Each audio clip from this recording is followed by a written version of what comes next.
Kain is deified. I hope you know this line, cause you would be the main audience for this video then. In case you don't, and even if you do, I'll try to explain to you why this franchise and everything attached to it, besides this bullshit, is almost immaculate in its performance. Soul Reaver, the game whose intro you can see on the screen, as already said, an iconic game, the continuation of the Blood Omen 1 and the game that made Legacy of Kain title so special.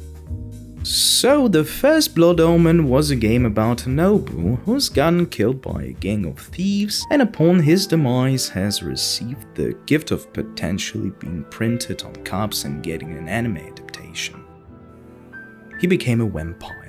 He became it in order to kill his murderers, and then along the way gets involved into a whole web of conundrums where at the end of the day he needs to restore the pillars of balance and save the world. And who would have guessed? Of course it was an ambitious game for its time, and a giant one too.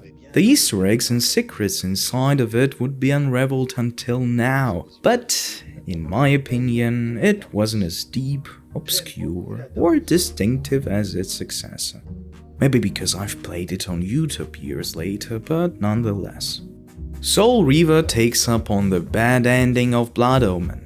Yup, this game had endings, where Kain is deified and in the span of 1500 years makes the world into the perfect place for vampire picnics on Sunday. Vampire clans formed by the firstborn sons of Kain are in a constant battle for the domains of the almost destroyed human civilization. Factories produce some kind of thick fog which shields the land from the sun, which comes in handy for the rendering range of the game as well. Humans are made into cattle, where those who awaited the fate of becoming Nosferatu McDonald's are hiding in the bulwark-like settlements forming a vampire hunting militia, with no real success of course. We take up the place of Raziel, the firstborn son of Kain, and going a bit off topic, there are 6 sons of Kain in total, who make 6 vampiric clans of Nosgoth, the world of the game. Besides Raziel, there is the second after Raziel brother Turel, third brother Duma, fourth son of Kain Rahab, fifth one Zephon, and the last one Melchiah. According to the place in the sequence of acquiring the dark gift from their father, each of them has gotten the proportional piece of its power, with Raziel being the first, thus the strongest son, and Melchiah being the last, thus the weakest son of Kain. They are of course no literal sons of Kain, but humans who were raised from the dead by the Yellow Daddy, so in the game they're mostly called lieutenants of Kain.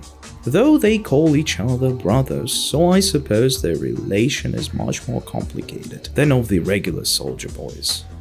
It's also worth noticing that the names of the Kain's offsprings, and Kain himself by the way, stem from the Abrahamic religions. The first 3, with the most power by the way, are named after the angels from the Old Testament and Apocryphas, and the last 3 have the names of people casually mentioned in the Old Testament. I will explore their connections to their mythological counterparts evenly throughout the videos. So as already mentioned, we are Raziel, coming on the carpet of our daddy, circled by our younger brethren, and silently flexing our newly hatched wings. According to the lore, vampires of Nosgoth are the descendants of an ancient winged race, which was cursed by the fear of sunlight, bloodlust, immortality, and infertility. So to procreate, they had to share their dark gift with normal people. Fucking normies. After receiving the dark gift, with a span of time, vampires tend to acquire the traits of the ancients. No human vampire has ever gotten that close to the image of the ancients, so Kain, as the one who knocks, strips them wings off of Raziel's back as it was KFC and throws the arrogant son into a canyon. In the world of Nosgoth, water is like acid to vampires, Yet the water in this canyon was like ultra holy shit some kind, which caused Raziel to suffer even more before he eventually checked out. Here people tend to say that Raziel was suffering throughout the whole time he was casted inside, which was a half of millennium, spoiler alert, but I was always a bit skeptical about it, cause if he would for real be sane for all this time, I think he wouldn't be that surprised by his appearance after he woke up. What madness is this? What pitiful form is this that I have come to inhabit? Death would be a release next to this travesty. And damn, what an appearance that was. From the fuck goth fuck boy dream to the most obscure and interesting character design I have ever seen. Like for real, damn. First time I saw Raziel at the age of 6, all the while my brother was playing Soul Reaver. For me, it was the coolest fucking looking creature on earth. I mean, just look. This wasp waist. Damn, the color palette. The lost lower jaw with the rudimental vampire teeth, which he covers with the banner of his own clan and opens to feast on the souls of the fallen, more on that later. The wings flash, which he still can use to glide down. I mean, it's fucking insane, it's just so good. Unfortunately, the junk of Mr. Raziel was melted with some other soft tissues. Otherwise, the design could be a bit more, let's say, based. We still have the glutes left though. So Raziel wakes up in a strange viscous curved realm covered with eyed tentacles where some voice reaches to him. You did not survive the abyss, Raziel. I have only spared you from total dissolution. I would choose oblivion over this existence. The choice is not yours. I am destroyed. You are reborn. The birth of one of Kain's abominations traps the essence of life. It is this soul that animates the corpse you lived in. And that, Raziel, is the demise of Nosgoth. There is no balance. The souls of the dead remain trapped. I cannot spin them in the wheel of fate. They cannot complete their destinies. Redeem yourself. Or if you prefer, avenge yourself. Settle your dispute with Kain. Destroy him and your brethren. Free their souls and let the wheel of fate churn again. Use your hatred to reave their souls. I can make it possible. Become my Soul Reaver, my angel of death. This voice is of the one under the name Elder God, and from his words he is in charge of the birth and death cycle. Vampires are immortal, their existence breaks the natural flow of the cycle and dooms the world and themselves to the fate of the slow decay. In case you might have asked yourself the question of how immortality could be a curse when I was talking about the ancients, here's your answer. If we would talk about the inspirations of our characters, I wouldn't want to point out the similarities between the Elder God and Lovecraft's Cthulhu. But I think this comparison would pop up itself. Yet the comparison between Raziel and his angelic counterpart from the Old Testament would be more interesting. But before we delve into it, Raziel feels that his old crave for blood has left him, giving up the space for a new one. From the Elder God we hear that Raziel is not a vampire anymore. He became a wraith, a ghost who can feed on the souls of others, thus returning them to the cycle of life and death, a private angel of death of the Elder God. With enough energy inside, Raziel can re-emerge from underworld into the physical world, though to sustain his body, the constant flow of souls into the ribcage of our wraith is required. So a few words about a possible angelic inspiration for Raziel. The Old Testimonial Raziel is also known as the Keeper of all magic, ruler of the second heaven, and the one who sits next to the god, hears his wisdom and writes it down. He is one of the angels associated with the Zephira Chokmah of Kabbalah, where one of his domains is the fulfillment of the fate. Zephirot also implies the emanation between both mystical and physical realms. In other words, a close connection to them. The in-game Raziel is the prodigy son of Kain, second to him. Then after being casted into the abyss, he is in close connection with the elder god, who implies to be in power over birth and death, practically power over everything that lives in their souls, making him not really far away from Yahweh or Elohim as his influence goes. So Raziel becomes his angel of death, and going a bit forward plays with his destiny by traversing through the physical and mystical realms. The only thing I can say is that Amy Hennig, the author of Legacy of Kain's lore, did her homework pretty damn well, leaving nods not only to the first game, but also respecting the history nerds with such crazy mythological references in the names and fates of the characters. From here on, we move from the spectral realm into the IRL. Since the time Raziel took his vacation, around 5 centuries have passed. The world is in decay, and when we as Raziel get to the land which once was our domain, we can see that the Dumahin, children of the third Kain's son Duma, have taken the place for themselves. Utter desolation. My once proud kin wiped from this world like excrement from a boot. I knew the hand that wrought this deed.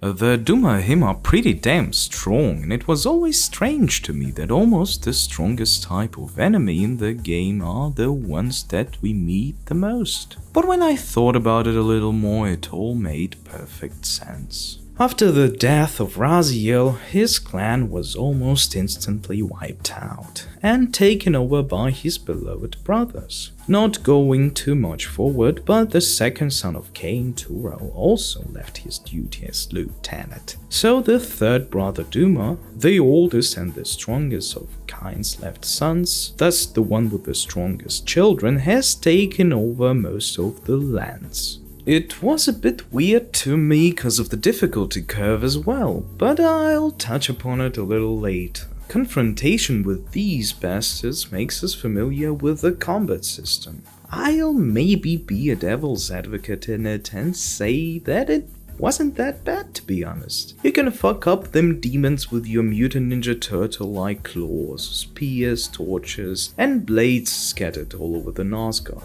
You can even throw them. This ain't some DMC type fighting shit, but hell. Each of the weapons had their own animations, and the main thing is that they were visceral and somehow, I don't know, fucking juicy.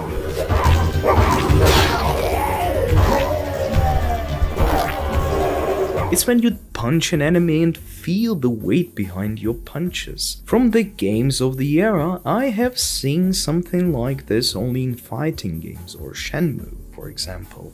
Yet Shenmue had 70 million budget and Soul Reaver had only 8, so I think Eidos or Eidos, or how the fuck it is pronounced, even outperformed themselves here. Just take a look at those fucking moves. The feeling of impact. It's like I'm watching a McGregor fight or something. If you'd ask me what this game did good, it would be animations. This flow, those fucking details, the sound design accompanying it. Shit, the sound of Raziel's Ninja Turtles' feet. Slapping on the floor. Now, that's quality, man. That's quality.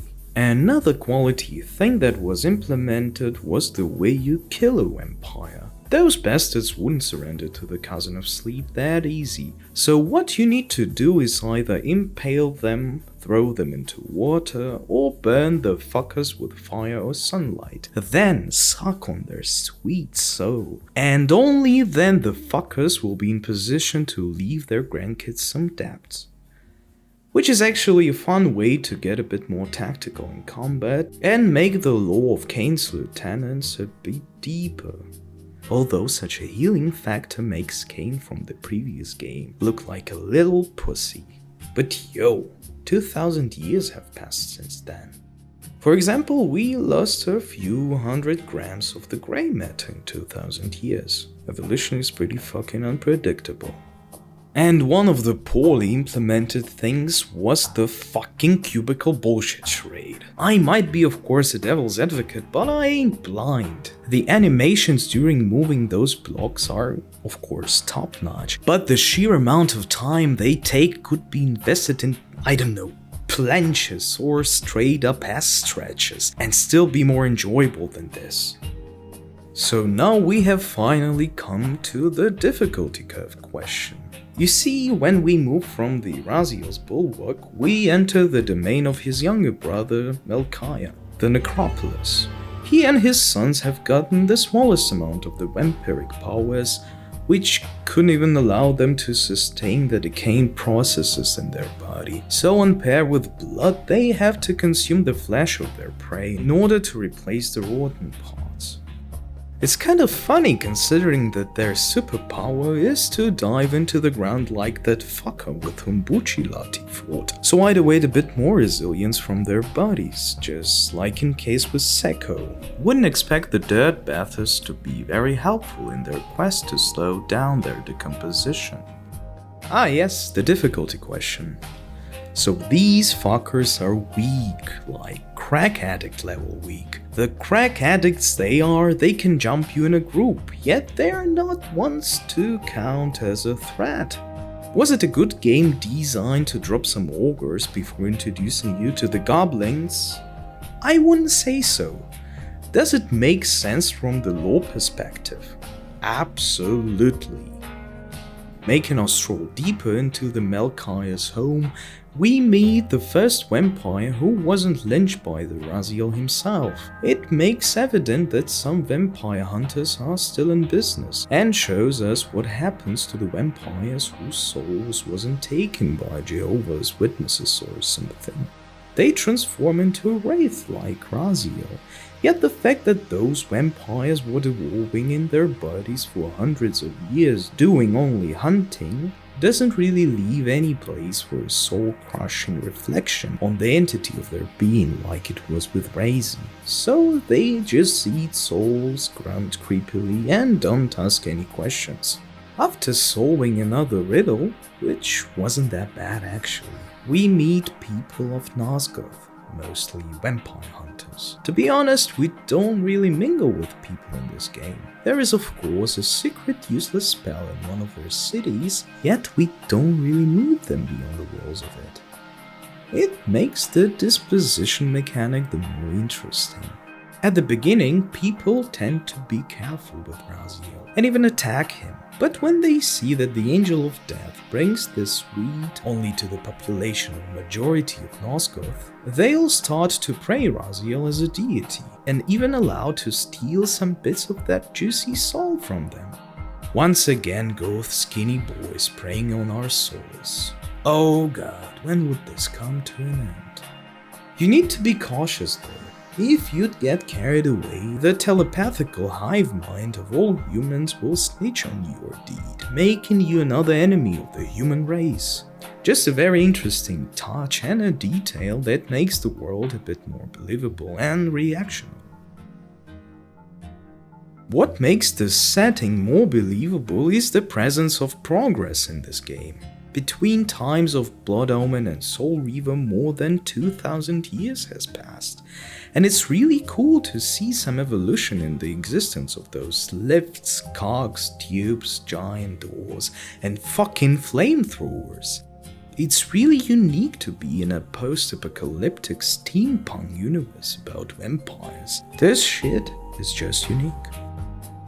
After that, we meet our youngest brother Melchiah, who after 500 years became something that American healthcare and food industries would eventually lead people to. Show yourself, creature! Do you not recognize me, brother? Am I so changed? Melchiah? Yes, brother. You should have stayed where the Master sent you, Raziel. You will find Nosgoth less pleasant than you remember. What has become of my clan? Answer me, little brother, or I will beat an answer from your horrid lips. Everyone is afraid, sibling. You awake to a world of fear. These times of change are so unsettling. Do you think I feel no revulsion for this form? Do you believe for a moment that our Lord would risk his empire upon an upstart inheritance? Enough riddles. What are you saying? You are the last to die. He is the weakest brother and the leader of the 6th clan, who can't even hold flesh on his bones, so he has to graft other people into himself. Yummy. His feeble mortal body makes his existence into the endless dance between life and death, thus bounding him to the underworld much more than the other brothers. Besides Raziel, of course. We can even see him there if we would move to the underworld during the fight. His name, Melchiah, could be found in the Old Testament. The Old Testament Melchiah is the head of the 5th division of the priests in the time of David, and could be roughly translated as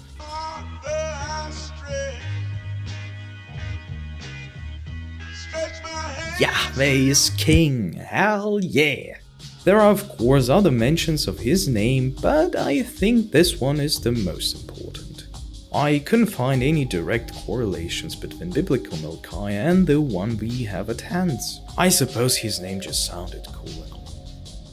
Actually, Melchiah had other names contemplated, namely Hammer and Ruman. Both of the angels would punish sinners and send them to Hyena. Considering Melchiah's crib literally named necropolis, it's weird that authors refuse such an elegant bridge between the 6 brothers' name and his relation to death. Well, Melchiah still sounds cool as hell, so fuck it. So yeah, we make our bro into a burgundy pile of protein and suck upon his knowledge of his own flesh, which allows us to go through the closed gates and fences in the greeny-blue world. Oh yeah, some more open backtracking ways. Woo-hoo-hoo-hoo. Yeah. Raziel is not that indifferent to the death of his younger brother, though. You have done well, Raziel. Am I reduced to this? A ghoul? A fratricide? Elevated, Raziel, not reduced. And to be honest, I love that he isn't. Adds even more tragedy to his story and opens up the character a little.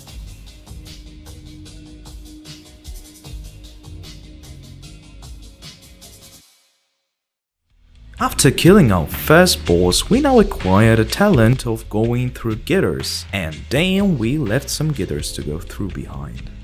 Forgot to mention that this game is labeled Metroidvania, so closed paths and backtracking after major events, reacquiring new powers, is something we will do a lot here.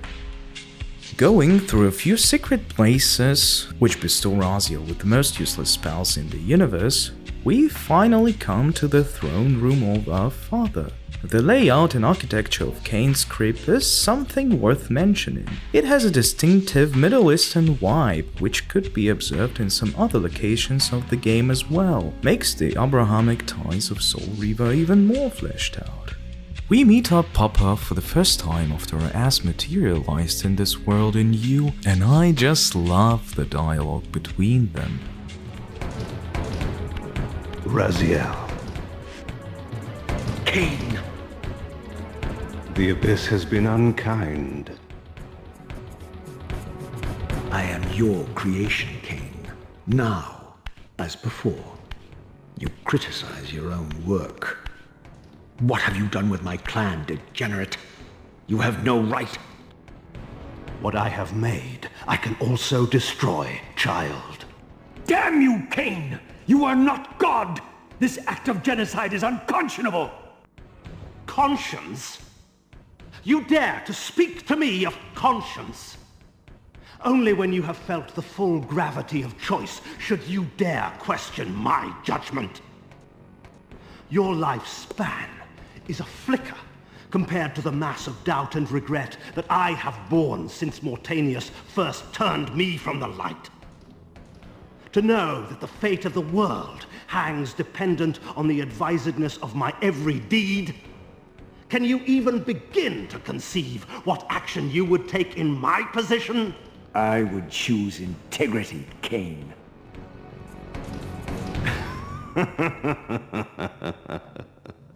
Look around you, Raziel. See what has become of our empire. Witness the end of an age. The clans scattered to the corners of Nosgoth. This place has outlasted its usefulness. As have you.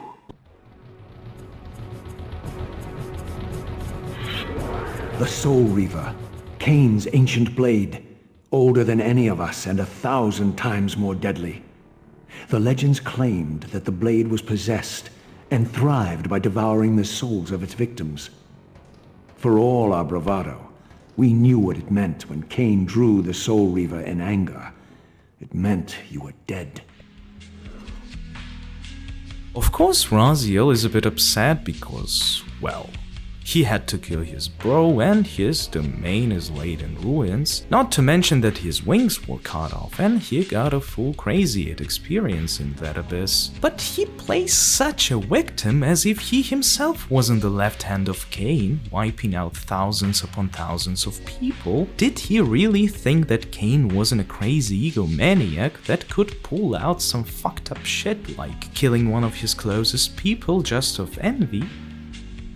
That's a rhetorical question. On the other hand, our egomaniac throws passages like this. Compared to the mass of doubt and regret that I have borne since Mortanius first turned me from the light. As if he hasn't decided to #lose the light just to whack some bastards that just offed him. The hunger for revenge. I didn't care if I was in heaven or hell. All I wanted was to kill my assassins. Sometimes you get what you wish for. The necromancer Mortanius offered me a chance for vengeance, and like a fool, I jumped at his offer without considering the cost. Nothing is free, not even revenge.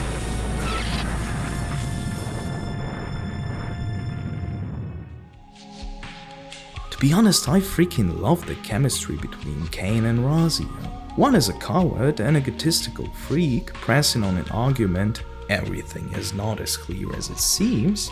The other is a moralistic, naive, hypocrite fool who tries to come from the point of morals, though he was a part of literal genocides, and not just in one life. We'll maybe get there someday. It's funny to see their interactions where Raziel tries to be the voice of good, antagonizing Kain, although if he wouldn't have evolved so rapidly, he might have massaged the feet of his puppy at this exact moment without any complaints. It's a very human, hypocritical behavior, and I love that just like in real life, both sides are hypocrites that just worth each other. Anyways, one boring gimmick boss fight later, we get our ass whooped, Soul Reaver gets destroyed, and the soul of the blade merges with ours, creating the coolest looking nether race vampire in the industry. Fight me. What the fuck is a Soul Reaver, you might ask? Well, it's the name of the game and actually the main protagonist of it.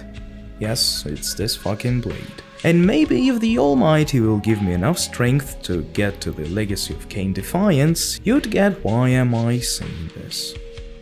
The sword itself was created by Warador, the first vampire spawned by receiving the dark gift from the ancients, and a homie of Kain, whose head was already on the spike by the time of Soul Reaver, by the way. We can even notice his ring on the ear of Kain, making even our genocidal edgy lord a little bit sentimental. So once again, the blade itself was made out of pillars of Nosgoth, making it indestructible, but through some time-traveling mumbo-jumbo. Time-traveling mumbo-jumbo is something you will hear often in this game. Two swords from different timelines meet each other, a few shots, some fat mama jokes, and a movable object meets unstoppable force. Bang, no Reaver. Look, I wanted to tell you a bit more about the blade, but halfway through I got to understand that this would spoil the story of all other games that I plan to cover. Not to mention that I haven't found any interesting trivia connected to it. Let's just say that this blade was repaired, got once again into the possession of Kain for a really fucking long time, made him come to the top, and at the moment it is breaking over our back like a bundle of spaghetti. Kain is shocked and skedaddles, we are shocked but still suck on that primordial energy. Into the scene comes Raziel, one of Kain's friends and the one who has witnessed his betrayal by the pillars of Nosgoth. She throws us a few hard leads on what to do next and becomes one more person on pair with Mr. Tentacle to help us on our journey. I always thought it was kinda weird because we already have one talking head with whom we can communicate in our Batcave, where we always appear after loading our saves. Hell nah, I would wait to get here just to listen to the opinion of someone who is not even smashable anymore. Though nobody makes me to do it, and a possibility without forcing is always good in my book. From there we move to the Silence Cathedral. Maybe my favorite place in the whole game. As the rest of the game, it at times takes too much time, has too many of that cubicle bullshit, and the platforming makes me getting fucking worked up. Other than this, we have a very beautiful and unique location with indescribable horrors lurking in it, a beautiful mix of gothic, Middle Eastern and steampunk themes, and just a very cool idea behind it. The Silence Cathedral wasn't always silenced though. At the beginning it was a cathedral with a giant organ inside of it. Its tubes produced a sound on a frequency that takes bloodsuckers to the live Nirvana concert, and the instrument was that enormously big that its sound could have been heard all throughout Nosgoth. Yet it wasn't destined to be heard. The Zephanim, children of the fifth of Kain's lieutenants, stormed into the cathedral, slaughtering all of the workers and believers inside. Now they made this place into their home, awaiting any unfortunate soul to wander inside. And we are fortunate enough to be that unfortunate soul, unfortunately. In opposition to Melchiah's domain, here we move upwards. The more upwards we go, the more the metallic interiors of the church give into the flesh and body horror style. On the way up we meet a few cultists, people who follow vampires as gods, and now attack any foe of Kain. Actually, they had to play a much bigger role in the game, and it's a shame they wouldn't. But their inclusion seems pretty logical. Every folk has a part of traitors inside. Other guys that we meet here are vampire hunters. It's worth noticing that those get very damn far in the walls of Cathedral, and moreover, they did it pretty damn far from their fort post. It instills a bit of hope for the fate of humanity in the future. Entering this Hellraiser-like room, the vile sphincter closes behind us, and we meet one more of our brothers.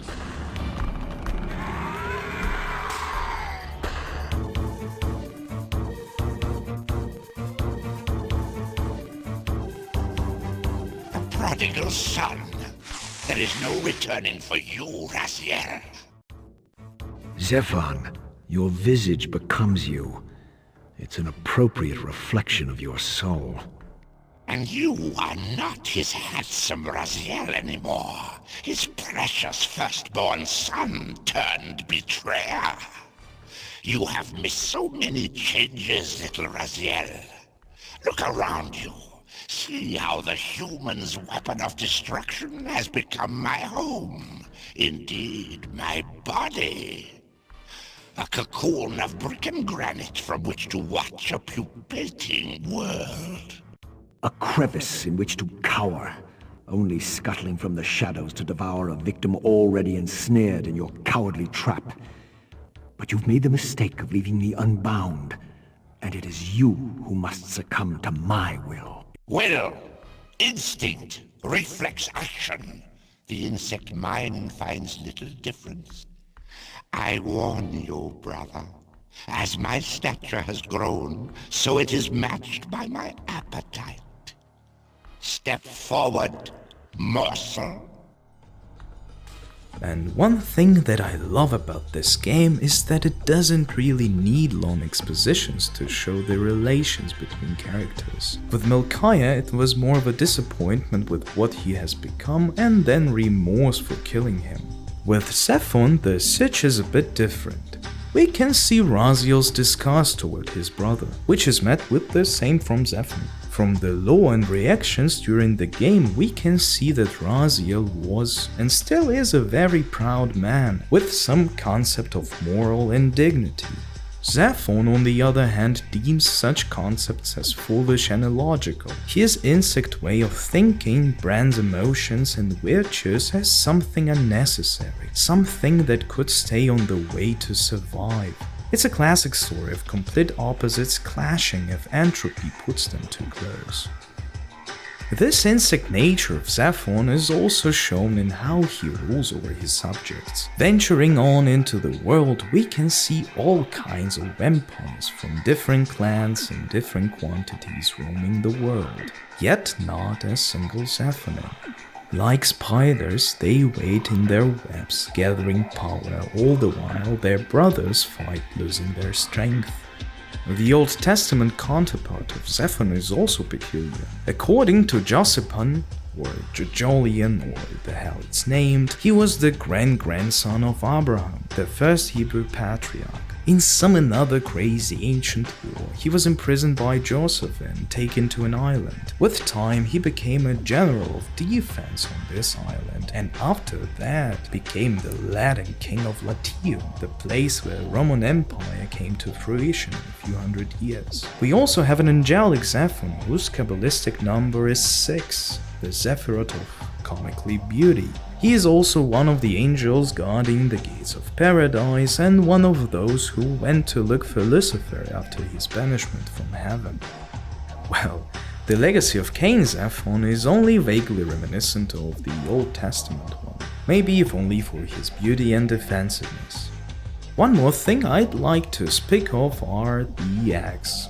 For the longest time I was thinking that Zephon, alien-like style, is able to create new vampires through hatching them from his eggs. Although it wouldn't make any sense from the lore standpoint, it would be in the spirit of a cosmic alien horror, which Zephon tries to represent. But then I've noticed that his eggs during boss fight are exploding on spot, and now everything has gotten on its place. Zephon couldn't make any new vampires from scratch because firstly, his race is cursed with infertility, and secondly, I don't know how he identifies himself, but I would boldly presume that he is a man, which makes this carrying life stuff even harder. So no, there is no lore contradiction. I suppose that those cocoons we can see moving up the cathedral are just either poor bastards that ventured inside, or even the followers of the vampiric order, which are agreed to be transformed into the beings they worship.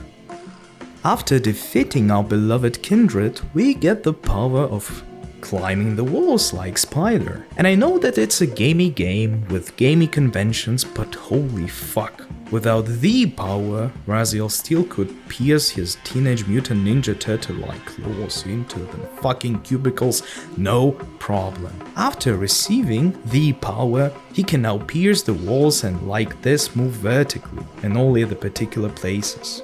And you wanna tell me that he couldn't do it without making his bro into barbecue? Come on. So our beloved Wraith moves off of the place of Zephon's undoing back to the ghost of Ariel. She gives us a few more cryptic passages, and from there we move to the place where it all has begun. As I pulled the stone free, a sigh of sepulchral air escaped the inner chamber. I was not prepared for what lay beyond this threshold.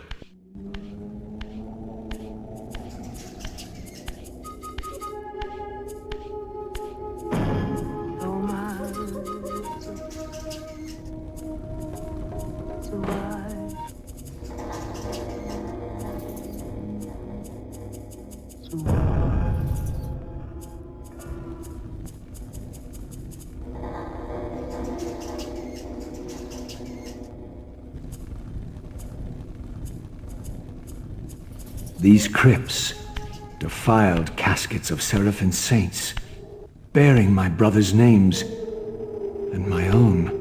The irony of Kain's blasphemous act rushed in on me with the crushing force of revelation. Were my hands not as bloody as these? Worse, I had spilled the blood of my brothers, these very comrades whose tombs lay ravaged before me. Yes, Raziel, you were a Sarafan, born of the same force that all but destroyed your race. Before the dawn of the Empire, you were chosen. Kain, Nosgoth's solitary self-declared monarch, plundered this tomb and raised you from these crypts. Breathing his vampiric gift into your defiled corpses, he resurrected you as his favored sons. Yes, here Raziel finds out that he and his brothers were once noble vampire hunters, and as a joke in the mug of fate, Kain made them into the thing they stood against. In the crypt we can also find one more name, namely Malik. Malik was the leader of Sarafan order, guys that fought against vampires a long time ago. He was also the guy who Kain could personally never defeat. It's funny that Kain stayed resentful even after all of this time. We can see this by the trademark TMNT glow marks on the tombstone. One more very meticulous character fleshing out by Miss Hemming. Moving on, we meet one more enemy, the Tomb Guardian.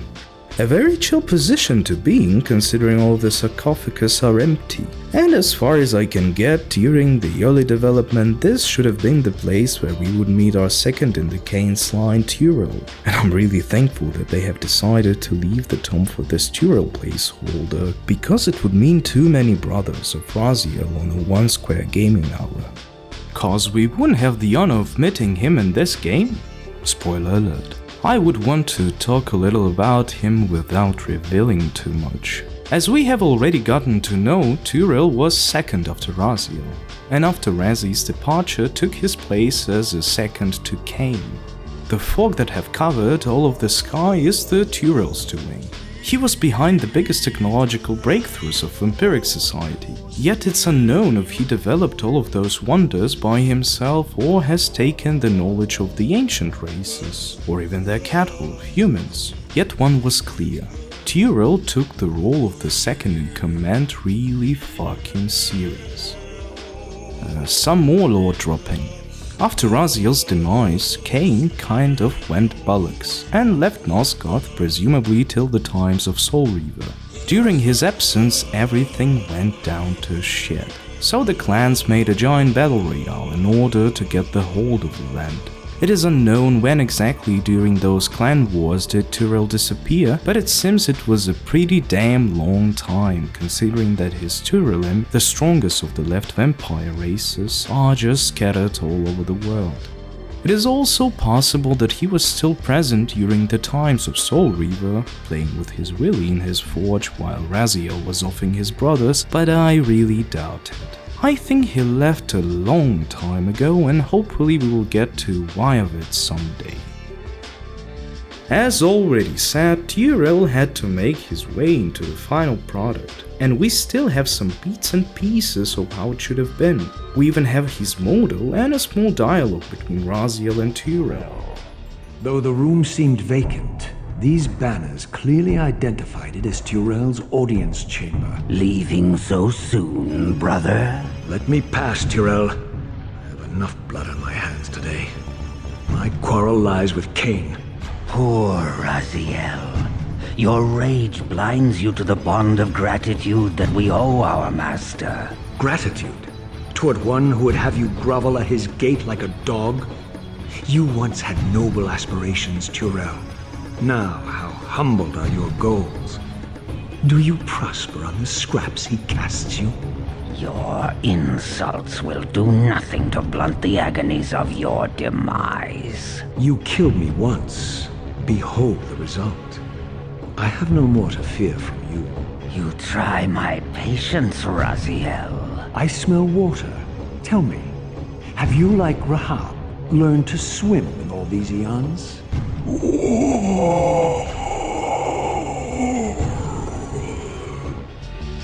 According to the old script, we should have met Tyrell after eradicating all of the other brothers. And it's peculiar to see that Raziel would have shown mercy to the brother that personally casted him into the abyss, if he wouldn't be such an arrogant prick. It shows that in opposition to Zephon, or going a bit forward, Rahab, Raziel had at least some level of respect toward this brother. Yet from the dialogue, Tyrell, like Rahab, was too devoted to Kain, or too arrogant to see Raziel as a real threat. Anyway, the Tyrell placeholder, just like Tyrell himself, is very devoted to the cause of Kain, names us a heretic, gets a quick cold plunge, and gifts us with the most OP power in the whole game. Now we got telekinesis, so we can now fire energy bursts with the help of Soul Reaver, which with a few upgrades transforms into a practically one-shot weapon. We can move those fucking stupid blocks without waiting for the whole animation to complete. And all of this from a rookie vampire who has a job in comparison as important as a security guard at McDonald's. But as I said, here should have been the second after Raziel, Lieutenant of Kain, so no questions asked. After a few more parkour sessions, we get into the territory of the Drowned Abbey. The whole place is now crowded with Rahabim, the offsprings of Rahab, the fourth son of Kain. The Rahabim found a way to get over their weakness to water, though it has elevated the detrimental influence of the sunlight on them. So Rahabim took over the overlooked places in the Nosgoth rental market and are practically everywhere where there is open water bodies. We can even find some of those fuckers in the aqueducts of remaining humans, so yeah, their expansion is pretty noticeable. The nest of Rahabim itself is also very peculiar. It's obviously a Roman architecture with a few notes of Gothic with them Tyrolean gargoyles and spiels here and there.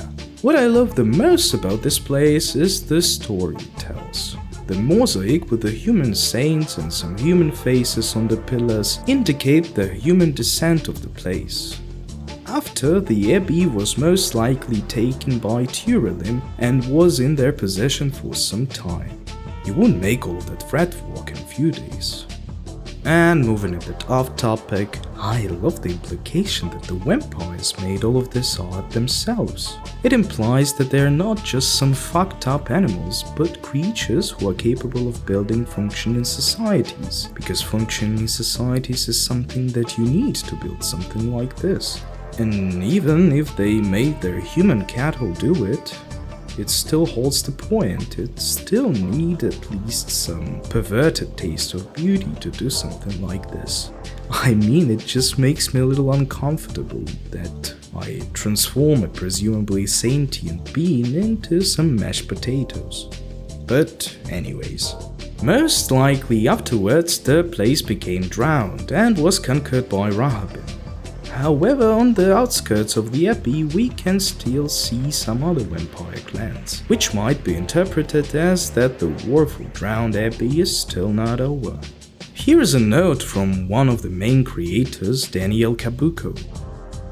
Yes, those are Turilim designs in the abbey. We had implied that there were turf wars between clans where areas claimed by one group were invaded, supplanted by another. In this case, the Rahabim flooded areas they wanted to claim and forced Turilim out of the area. The Turilim took the area from the humans who designed the Chapel of Light, and in turn the Rahabim took it from them. Look for signs of clans exchanging hands, smiling face. The relationship of the clan leaders was complex, with each vying for favor with Kain, dominance over the others, and using alliances when necessary to strengthen position. Sappho and Rahab could very well have been allies, with Sappho constantly scheming and creating webs of lies, and Rahab seeing through some of it, yet knowing he was better off playing along as an ally until he didn't need Sappho. Remember, the brethren were allies for many decades, so their relationship was always in flux, ebbing and flowing in power over time. The place itself is one of my favorites. It is almost free of those fucking crazy cubicle riddles, but still has some of the craziest platforming parts in the game, and everything is covered with fucking water, so any mistake means a lot of backtracking. But hey, I played this game since the time I was 7, so I think I have even developed some compartments in my brain just to calculate where this bastard would land, so it wasn't as tedious for me. Suck it, I play a lot of games in my free time. After a whole lot of marrying around, we finally get to meet our brother.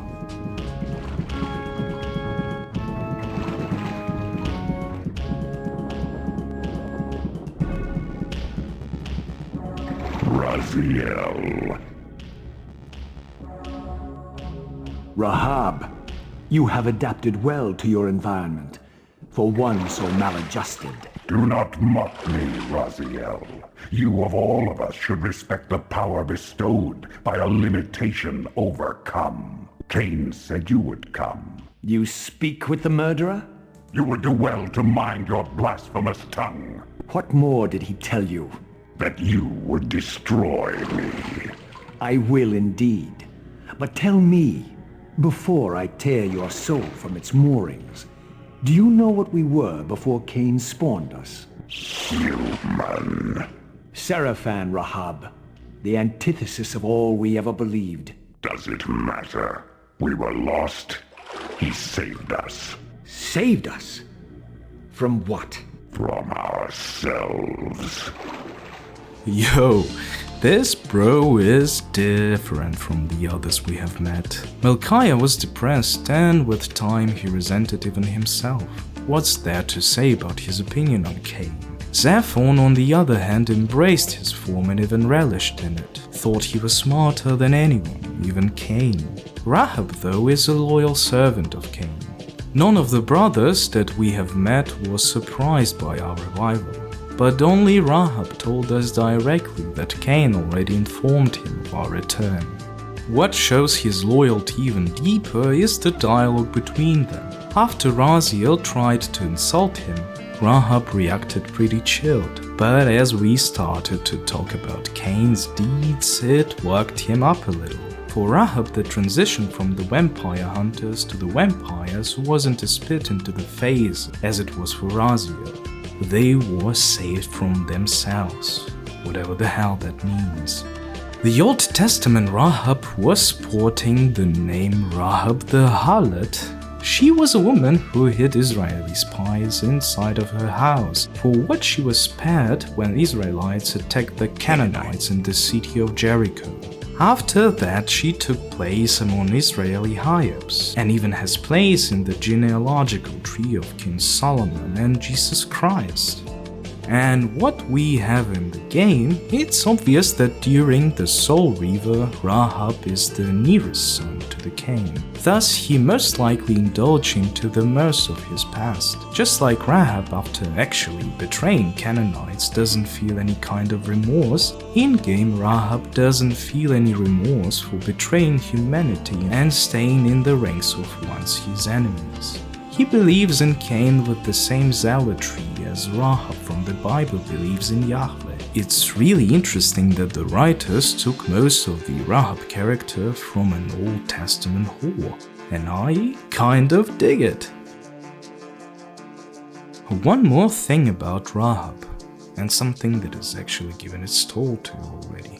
Because of his unique ability to traverse waters, he took over those parts of the land that were unavailable for the other brethren. Hell, even for Kain himself. So I suppose Rahab was made to be Kain's pet dog only for the convenience of the plot. Otherwise, he could have just said "fuck you all" so that Raziel or anybody else could have never reached him.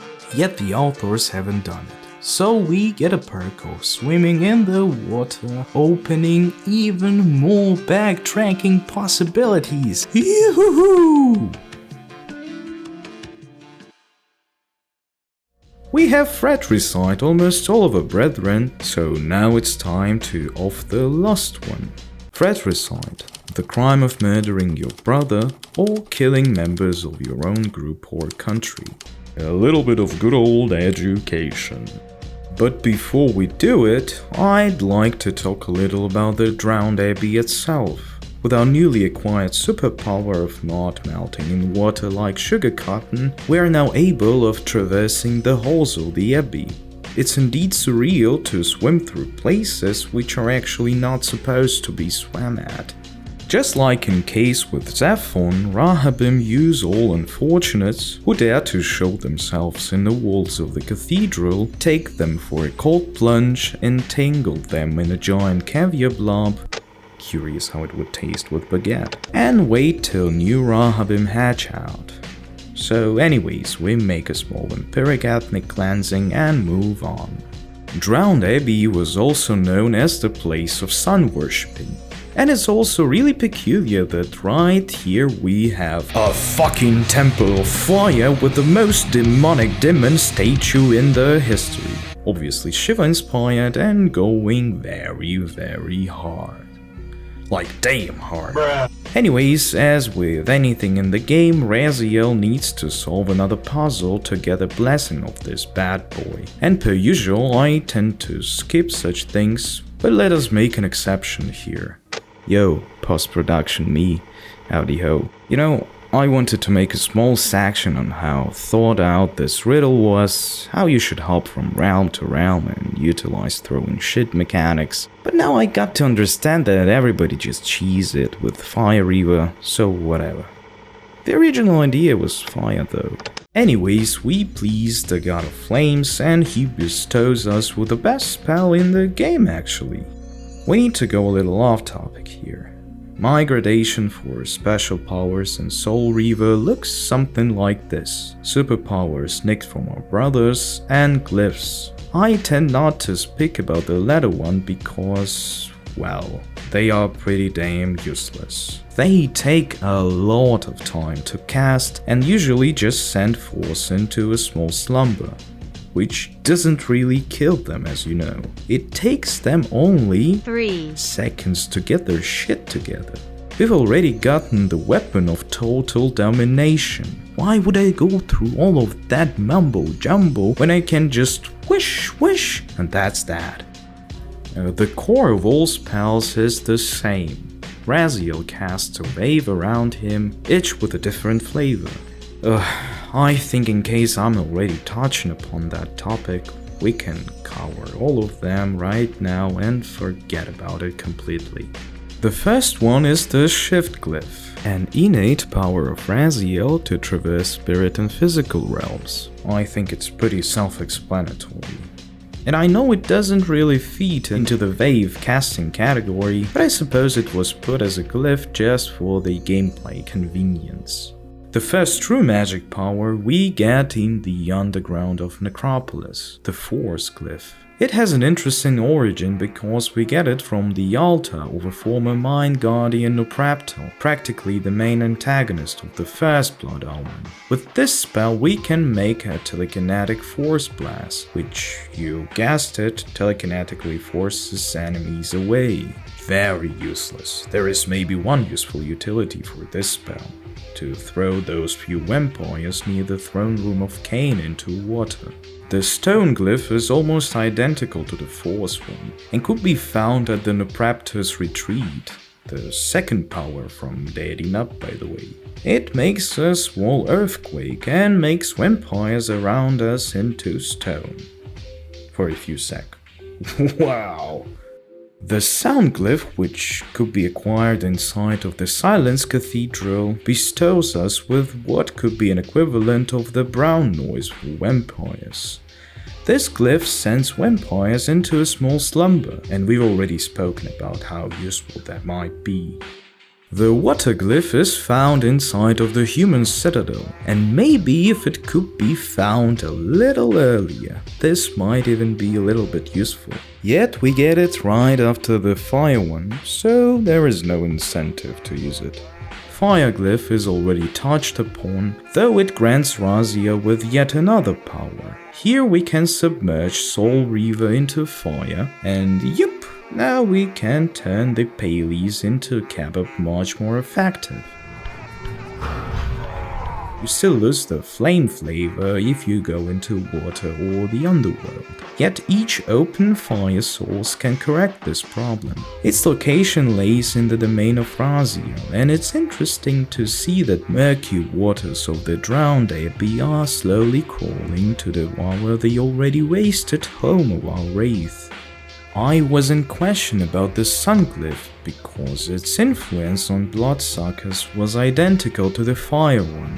But then I got to understand that light wasn't affecting humans, making it a very situational spell.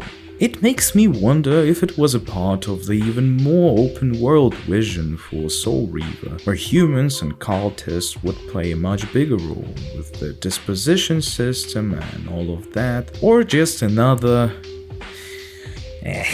most likely it's indeed just a part of this vision. We also could look at the alpha plans for Soul Reaver, where each of the glyphs, by analogy with the fire one, would bestow Raziel with a different Reaver flavor as well. And they go mighty hard too, just look at this shit. There should have been also another glyph, the Soul one. The name of the game is Soul Reaver, if you might have forgotten. It could have been found outside of the Tyrell's clan territory, yet no Tyrell, no candy. It should have bestowed Raziel with the power of Soul Vortex that devours the souls inside. Sounds cool, goes hard, shame it was cancelled. Anyways, we were just blessed with the gift of being very, very hard. Maybe too damn hard for those bastards. And if you need to use a spell after all, just use this one. Or you can always wish the hell out of those fuckers. The temple itself has a distinctive romantic architecture, yet besides Shiva inspiration for the fire demon god, I have no idea who are those, and who the hell is this handsome fellow, for example. I mean, the pantheon of Nosgoth's gods still holds many mysteries. From a small gameplay promo for the cancelled Legacy of Kain Dead Son, we got to know that ordinary people were for sure big fans of the sun. Welcome! In tribute to your Khan and his fair wife, we have prepared some tales of Nosgoth's life. Later this eve, our land at its most dark. The dreaded Kain, a taint on his black heart. His vengeful race, cloaked in death's embrace, he joined with Kain to curse the vampire race. Begone, demons! But first, a story known to all and one. The tale of our god, the wheel, the sun. Through loneliness, the sun was urged to make a child to live. In man that form did take, and to ensure that life did carry on, a wife was made to bear that man a son. Soon sun grew lonely, so he split in two, a lover made, and given the name of Moon. But sun and moon were meant to stay as one, yet must remain apart, their love undone. Moon was distraught and filled up with gloom. Her lonely heart spawned children from her womb. Her tainted brood did cloak the sun in black, and set themselves to humankind attack. But goodly man dost know the day will come when sun returns and night will be undone. The sun will rise again. A moment's pause before we begin our next tale. By the way, only by this small promo, it was made obvious that the game would most likely stay true, or at least respect the original. I even have a small headcanon theory where humans communicate like this. Maybe he was telling the truth. We all wondered how that limp Dick Khan was able to sire a child, didn't we? He didn't have the spunk. Perhaps his wife was doing the vampire. Khan can't get it up, so she's screwing a leech. And vampires like this. But it's a secret you have to discover for yourself. Unearth your destiny, Raziel. It's all laid out for you here. You said it yourself, Kain. There are only two sides to your coin. Apparently so. But suppose you throw a coin enough times. Suppose one day it lands on its edge. Only because vampires live for hundreds of years. I suppose whatever fool you might be, you'd still hit on a few books during your immortal life. Not to tell that Turo was still pretty damn far from the invention of TikTok, so I suppose it's inevitable to master the language like this in a few lifespans. All I wanted to say is that The Dead Sun would most likely be at least a decent game. So don't trust those fools who jerk off to Shakespeare when nobody looks or something.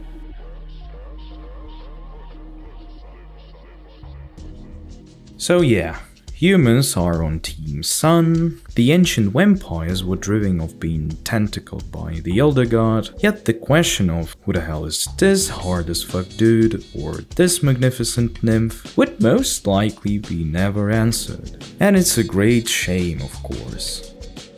With being transformed into a vampire exterminator's machine, we can go for a neat chat with our technically lost brother. The domain of Duma lays in the Scorthian Mountains, yet another distinctive location and a welcome change after claustrophobic dungeons of Melchiah, gory cathedral walls of Sarafan, and unnatural underwater abbey of Rahab. When we get there, we're greeted by a very peculiar scene. This city once teemed with the life of my kind. Could it be that other clans had suffered the same fate as mine? In his madness, could Kain spare none of his brood? It was not Kain, but Duma's own arrogance that brought the downfall of his clan. These are human weapons, Raziel. Believing themselves invincible, Duma and his offspring failed to see an attack coming from the least likely assailants. Complacent in their arrogance, they were taken by surprise, allowing the human vampire hunters to decimate their ranks with little resistance. The few that escaped have been reduced to scavengers. Yes, Duma and his Dumahim were all fucking wasted by the vampire hunters, and if we would move to this part of the old wit, forming a vampire hunting militia, with no real success of course. I can admit that my choice of words was put together pretty poorly. Even with most of the odds against them, people wasted the strongest of the left Kain's son. In the Silence Cathedral they've gotten to Zephon himself, and scouting groups are found in the domain of Melchiah as well. They also have a pretty solid bulwark in the human citadel. So yeah, humans of Nosgoth go fucking hard, no questions asked. By the state of Duma's fortress, we can deduce even more reasons for the majority of Dumahim found all over Nosgoth. They lost their master, and in difference to Turalim lost their home as well. The vampire hunters did a very solid job of barging all of the doors in Duma's crib, so ain't nobody is able to enter or leave this place. Most likely that's why we don't see the presence of Turalim in Nosgoth. In comparison to Dumahim, they still have a place to hide. Not to mention that Turel could have been gone even long before Duma was offed, so his sons could have gotten much less organized than Dumahim during his absence. However, it's just my speculation. The location itself is starkly different to the previous ones. All of our faraway blood-sucking relatives were kindly nullified by the vampire hunters, so at least here we don't need to resort to violence. It allows us to better appreciate the halls and corridors of Duma's stronghold. Brutalistic, heavy and imposing, just like the master of this place himself. Duma is the third son of Kain. And although he wasn't the one with the best dark gift, he made it up by his skill and talent for battle. He also was the main smith in the Kain's empire, so no wonder that a big-ass ginormous Furin stays right in the middle of his fortress. Another peculiar detail is that Dumahim are the only vampires completely covered by a thick layer of armor, another nod to Duma's smithing talent. The absence of enemies created a problem where developers had to fill the place with at least some kind of activities. And they did it. With fucking block charades. I ain't the one to tell you about what a fucking torture that is. All of LegacyOfKain fandom has already chewed, digested and spat this topic out. Yet here I am picking up these 100 times digested feces and showing it to your face. Cubicles are a real boon of this game. Well, anyways, we enter the hall of our giant little brother, and here's a live commentary of our Soul Eater.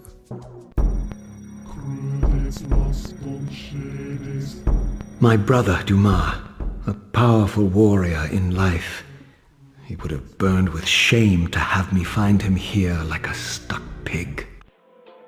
It's worth noticing that Raziel talks about the feeling of dignity of our porky pig. Duma was not only a smith, but supposed to be the most skilled of the warriors in physical combat, from the words of Daniel Kabuko. Of all brethren depictions, he was the only one with weapon at his hands, so it's interesting to see a degree of respect toward him from Raziel. To awake our brother from the slumber, we need to take all of the stakes out of his titanic body. What's more interesting is a possibility of talking to him even before the resurrection. If Raziel would move to the spectral realm while Duma is still impaled, we can witness a rather comical dialogue. Come to save my soul, prodigal brother. Not to save it, but to take it. Your only salvation is release. A fun and a completely optional detail that flashes out the presence of humor in the third son of Kain. To be honest, I find Duma as the most likable brother of Raziel. Firstly, although he was the one who personally casted our emo boy into the abyss, he was completely distressed when Kain made Raziel's wings into rags. And I suppose anyone would do it if they saw how the most effective part of your group was whacked by your boss for no reason. Secondly, Duma, as already stated, is capable of jokes, of human emotions. I found it really interesting that Raziel showed compassion only to the brothers that had at least some relatable human traits saved. With Melchiah, it was the unbearable burden of the curse which he had to suffer, the fatalism of his existence. With Duma, most likely pride for the skills which he most likely has proven not only once before. Sarafan was treacherous and completely alien. Rahab slavish, so not even a hint of empathy was shown by Raziel towards them. And yeah, thirdly, Duma at least thanked us for unshackling him. Etiquette is a rare commodity in the lands of Nosgoth.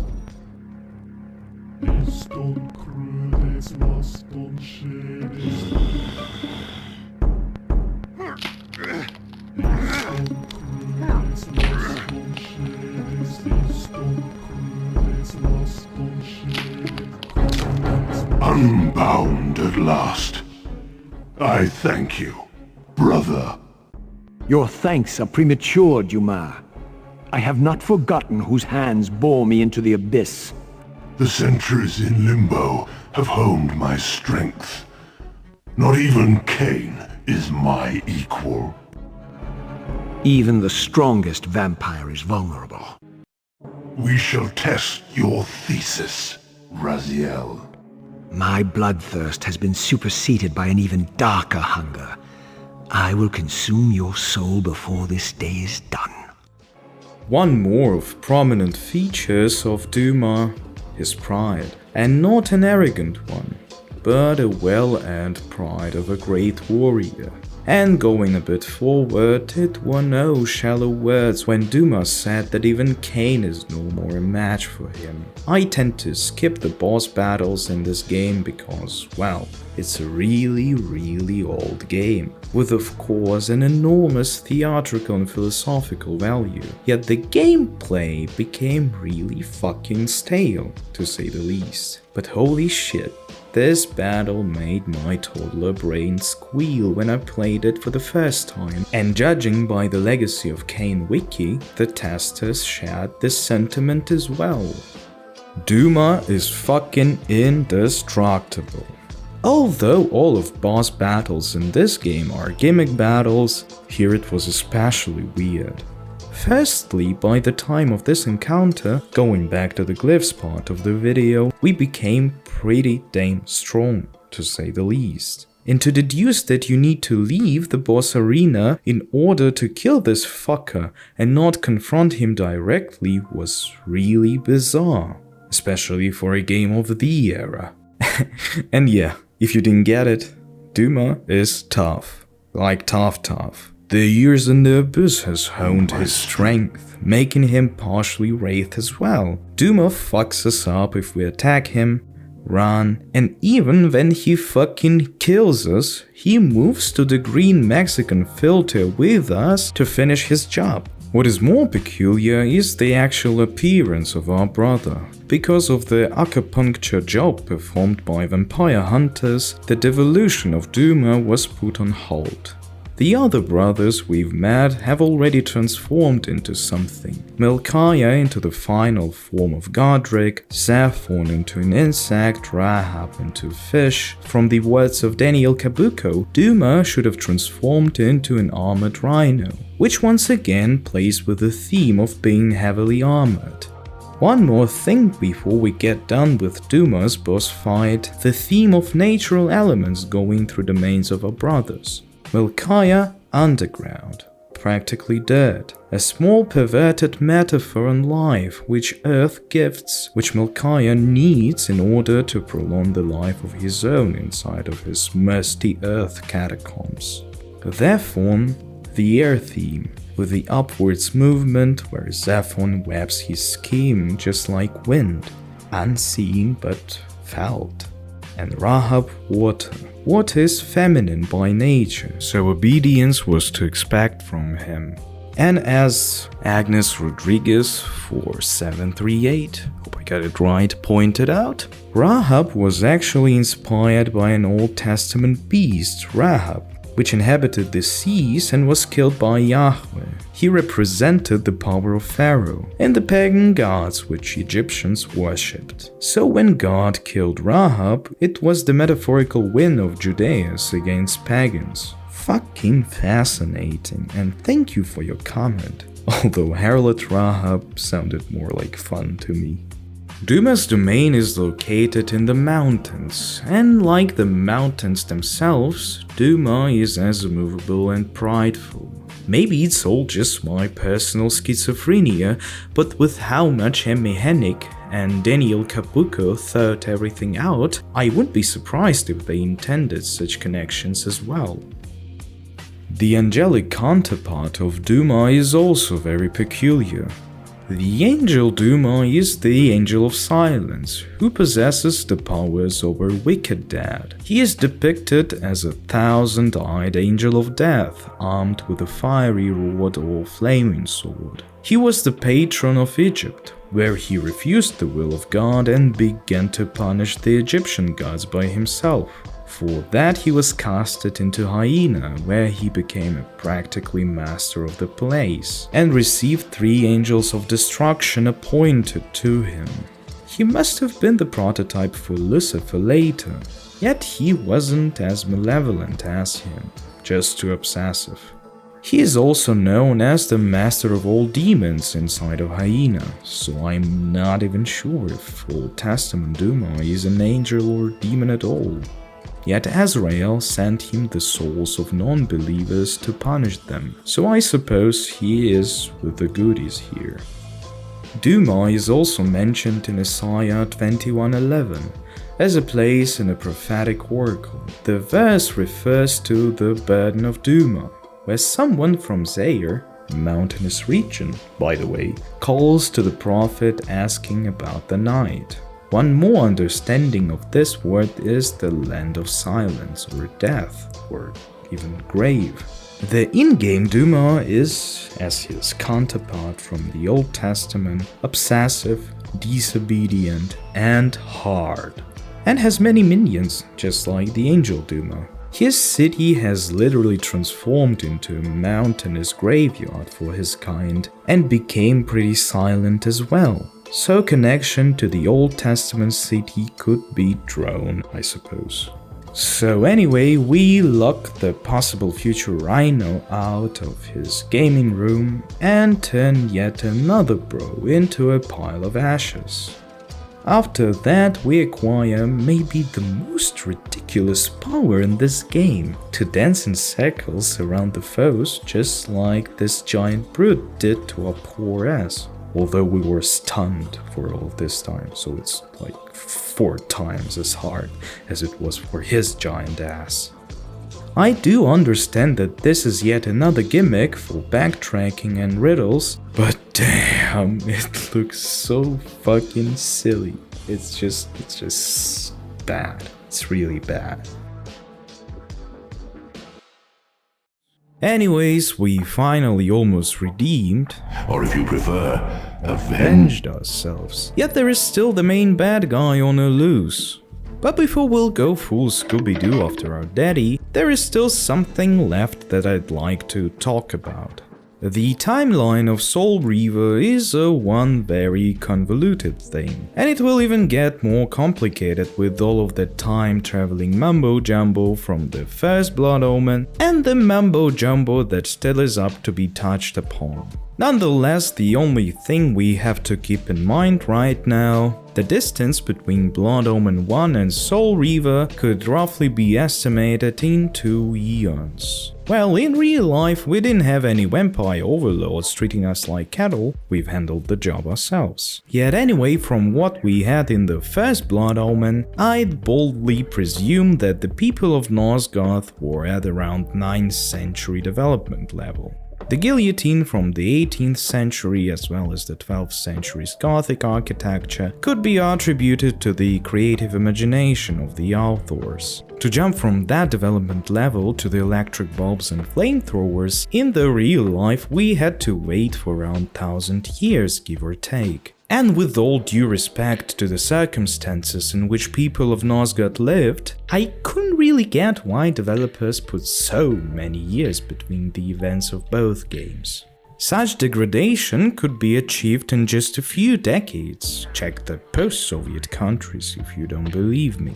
So why people that did so many historical references and actually know how history works would make such a giant gap between the events was beyond me. But I couldn't just accept an easy answer like, this is just a game, they randomly chosen a plausible number to show how bad the things were, blah blah blah. Nah. So let us delve deeper into the topic.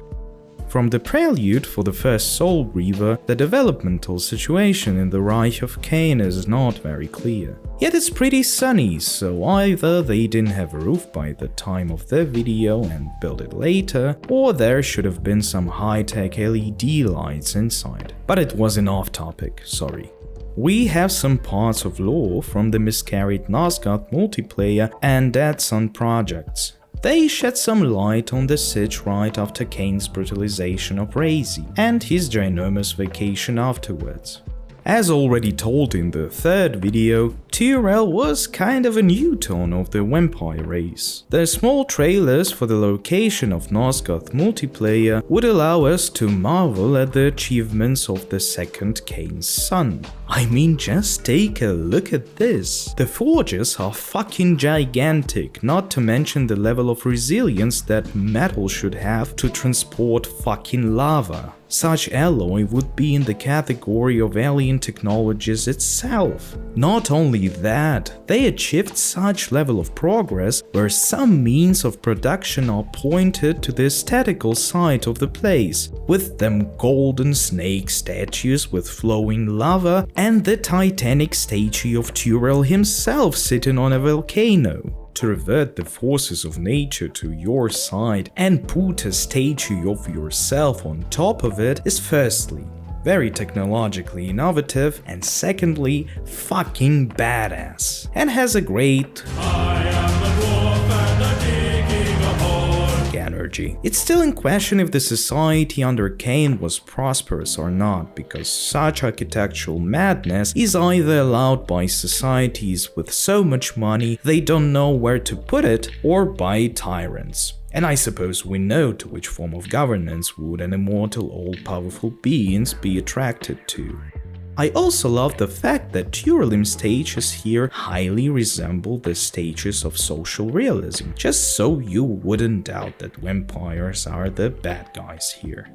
Anyways, it has taken the Kain's empire around a millennium to come to what we see in the forges. Seems plausible. The weird thing about it was the absence of any kind of electrical lights or something similar at the location, where at the same time we have humans with fucking guns and flamethrowers.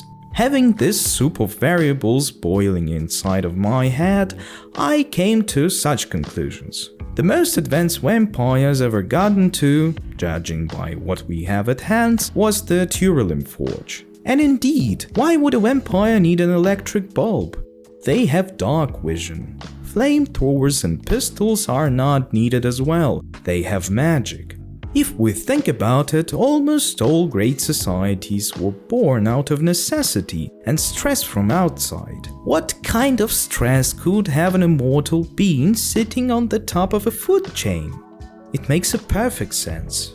Even now we have a lot of old farts lobbying their own interests in order to prevent any kind of progress. Now give this old fart an immortal life and full power and they will preserve the status quo for the whole time of their reign. So an eternity. The humans, on the other hand, are more peculiar. Just like the humans in the wild, they had to protect themselves from predators, so hand cannons come in handy for such a purpose. To come to think of it, all of that nerdy technologies could only be seen near the habitats of people. The Chad vampires just live at pretty, by vampire standards, gigantic keeps.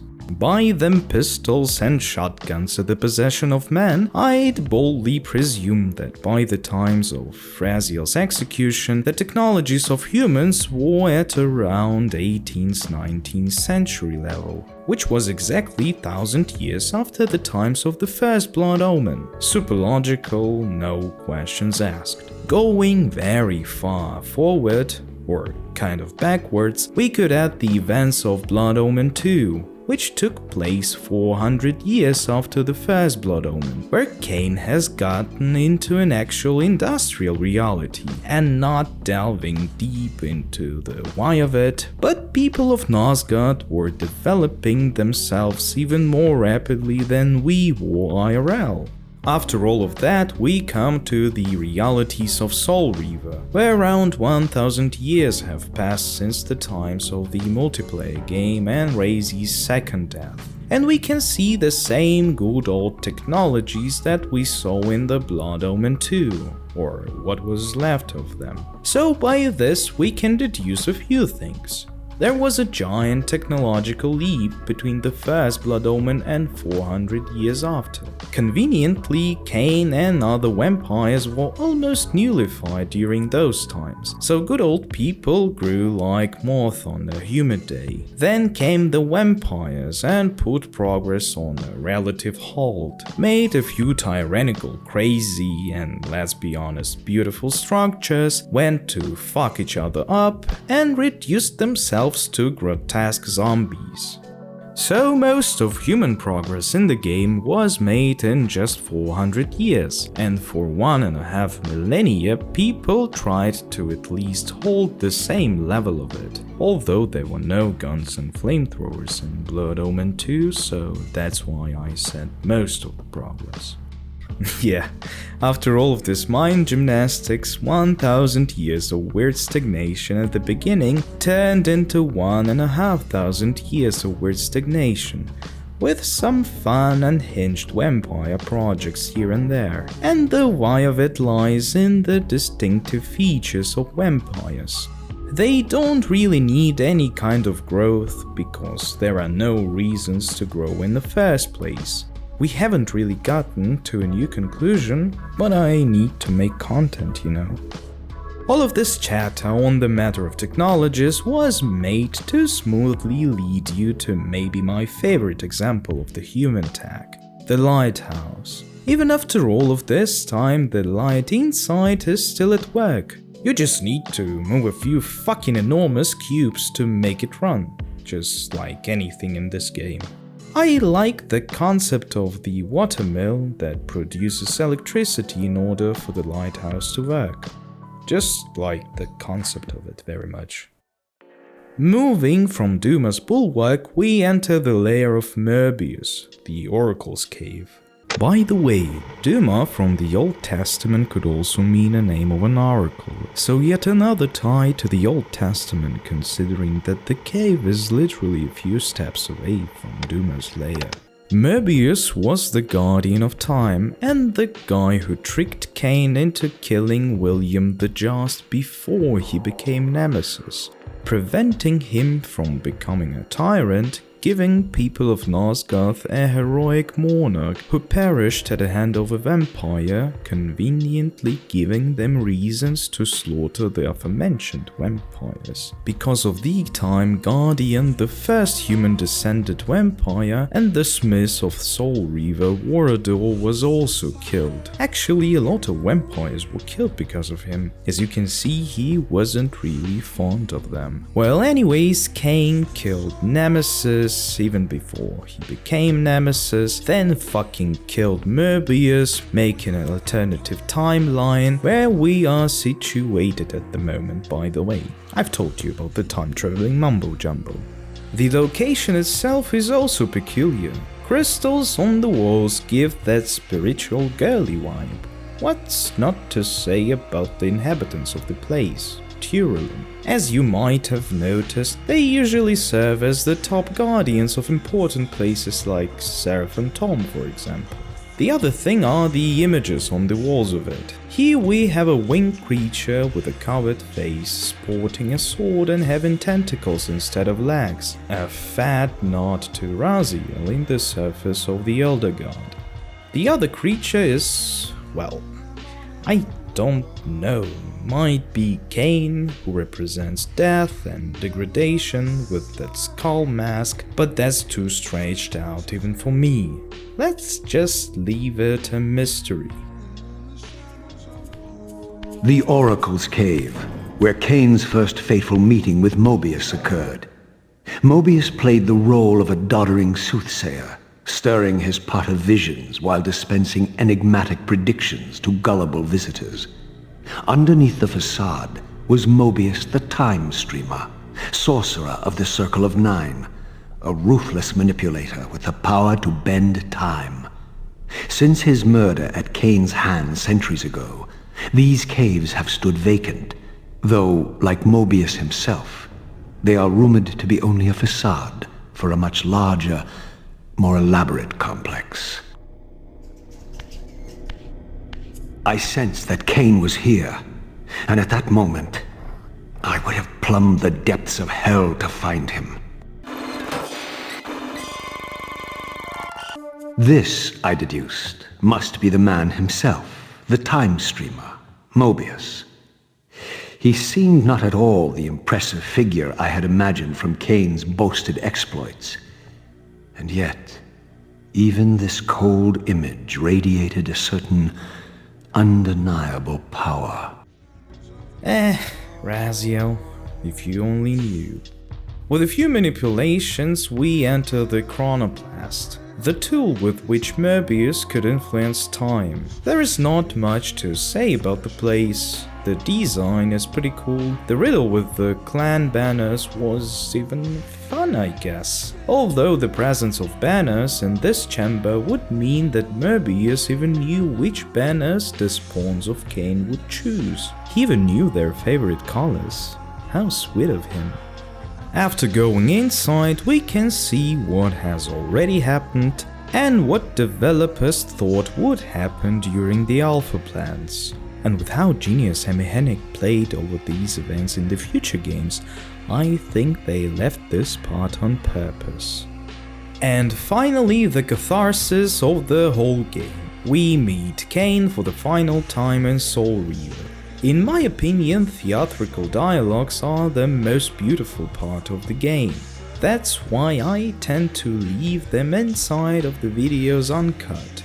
Yet here it takes around 4 minutes, so I will just put a prelude video from Soul Reaver 2, where the aforementioned dialogue is cut to 3 minutes without losing the main idea. And it goes much harder than these upscaled monstrosities.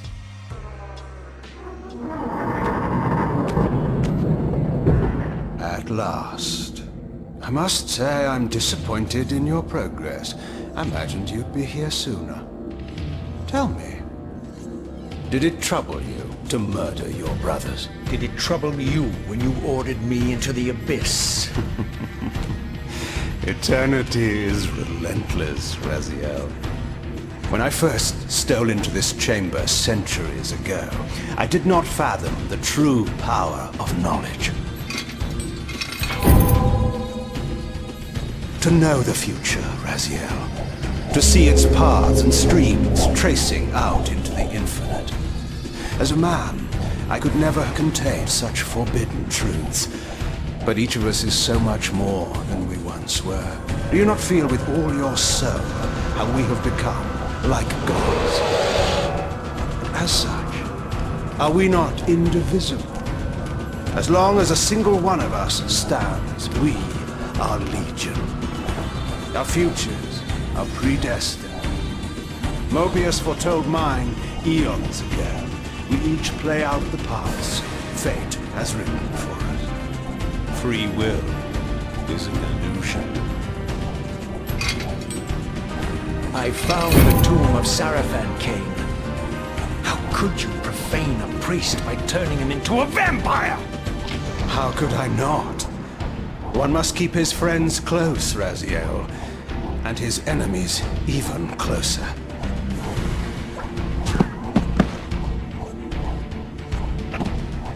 Who better to serve me than those whose passion transcends all notions of good and evil? The Sarafan were saviors, defending Nosgoth from the corruption that we represent.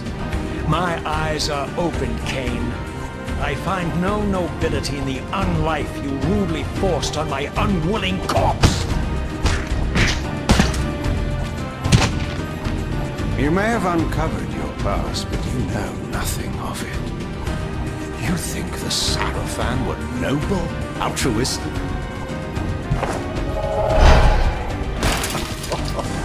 Oh, don't be simple. Their agenda was the same as ours. Here we go again.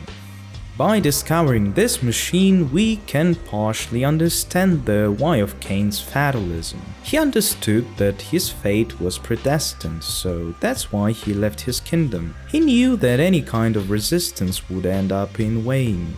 This, in his opinion, should explain his indifference toward his domain and the execution of Raziel. For him it was a part of a bigger picture, presumably. The main question is if Kain discovered Chronoplast before or after Raziel's execution. It wouldn't be not in Kain's character to kill someone who has even the minutest flick of power that could end his reign, though then it would mean that every next game and the great scheme of them would just be a coincidence, so I wouldn't advocate for the Maniac Kain theory. There is of course the Sarafan question left, but this topic I would want to leave for my future self, when we will get to the second Soul Reaver eventually.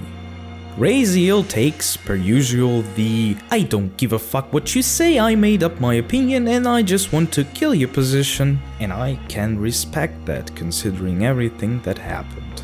But let's jump back.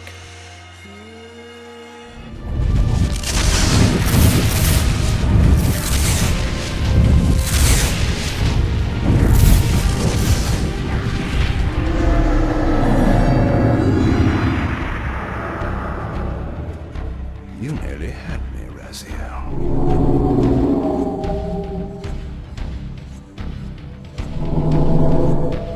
But this is not where or how it ends. Fate promises more twists before this drama unfolds completely.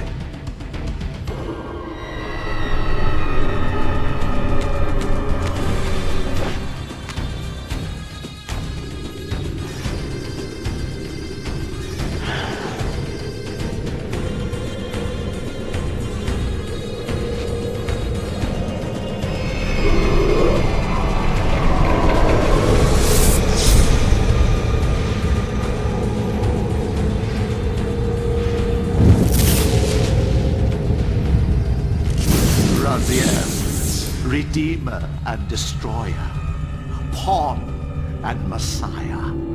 Welcome, time-span soul. Welcome to your destiny.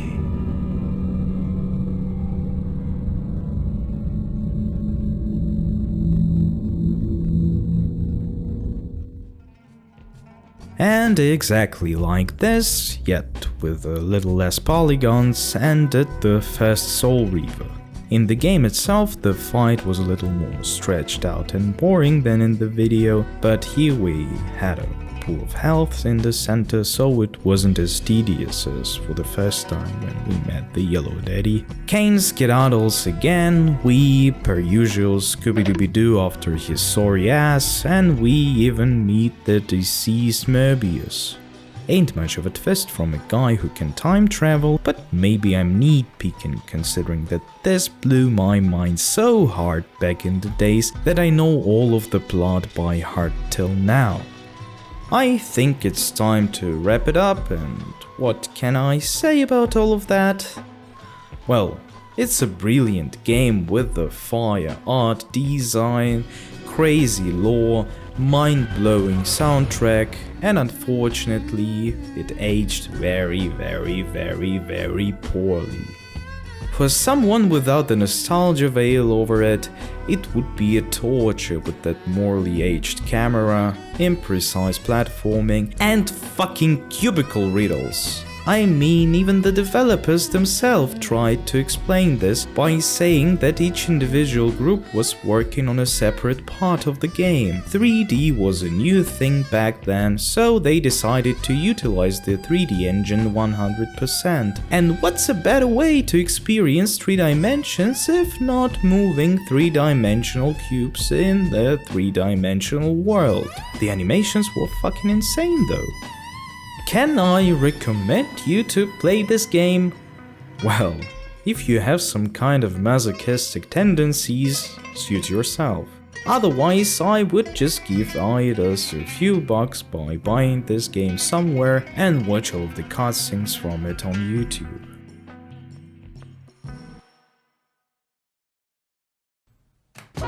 Well, if you watched through all of that, you have my sincerest gratitude. Don't forget to leave a like and a sub if you're new here. Somehow I've gotten a cold in summer, and to grease the algorithms of YouTube, decided to sew my older videos into a digestible whole film. Soul Reaver 2.1 is coming up, as well as the new content, so stay tuned because there is much more to come. I love you guys. Have a good one.